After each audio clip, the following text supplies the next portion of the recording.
कारण पश्चिम महाराष्ट्रातले दोन महत्त्वाचे मतदारसंघ, एक कोल्हापूर, दुसरा हातकणंगले। अरुणजी, कोल्हापुरात महाविकास आघाडीनं छत्रपती कार्ड खेळलं, त्यामुळे सध्याचे विद्यमान खासदार आहेत मंडलिक, त्यांचा विजय थोडासा कठीण झालेला आहे। दुसरीकडे हातकणंगलेमध्ये राजू शेट्टी जे मागच्या 5 वर्षांपासून पुन्हा एकदा खासदारकी मिळवण्याच्या प्रतीक्षेत आहेत, मात्र त्यांनाच महाविकास आघाडीच्या शिवसेना ठाकरे गटाच्या उमेदवारांना बंडखोरी करत त्यांचं देखील आव्हान वाढवलेलं आहे। कोल्हापूर आणि हातकणंगलेत कशा पद्धतीचं चित्र बघायला मिळतंय?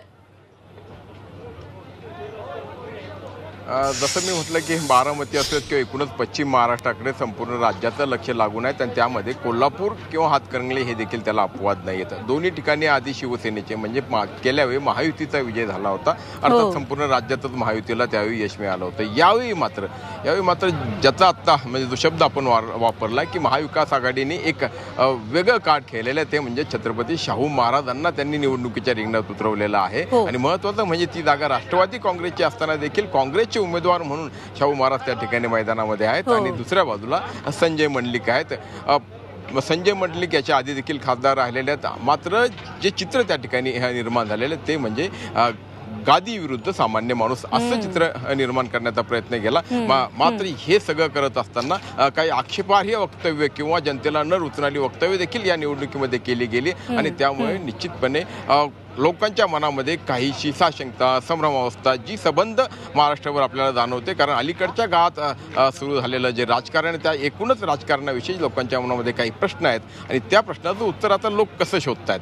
कारण जरी तिथे कधी काही राष्ट्रवादीचा बालेकिल्ला राहिलेला कोल्हापूर हे नंतर शिवसेनेच्या ताब्यात गेलं आणि आता मात्र एका पक्षाचे दोन पक्षाचे 4 पक्ष झालेत, आता काय विचार करतात हे पाहावं लागेल। तसंच म्हणजे हातकणंगलेमध्ये देखील म्हणजे राजू शेट्टी नावाचं एक शेतकऱ्यांचा आवाज तो आज तिसरा महत्त्वाचा उमेदवार म्हणून रिंगणामध्ये आहे। धैर्यशील मान्य विद्यमान खासदार आहेत जे शिवसेनेचे आहेत आणि राष्ट्रवादी काँग्रेसकडून त्या ठिकाणी सत्यशील पाटील सरुरकर हे देखील मैदानामध्ये आहेत काँग्रेसकडून। तर या तिहेरी लढतीमध्ये गेल्या वेळी सारखीच परिस्थिती उद्भवते का?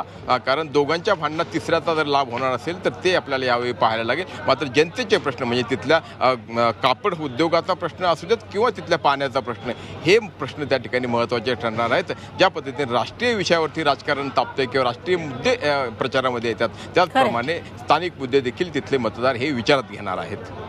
निश्चित, तेव्हा प्रचाराच्या तोफा थंडावलेला असला तरी छुपा प्रचार अजूनही सुरू राहणार आहे आणि पुढचे 2 दिवस उमेदवारांसाठी तेवढेच धाकधुकीचे असणार आहेत की मतदान नेमकं कुणाला येईल, कुणाचा प्रचार फळाला येईल। या सगळ्या मतदारसंघांमध्ये काय चित्र आहे ते आपण बघितलं। सोबतच कोकणात महत्त्वाची लढत असणार आहे ती राणे विरुद्ध राऊत।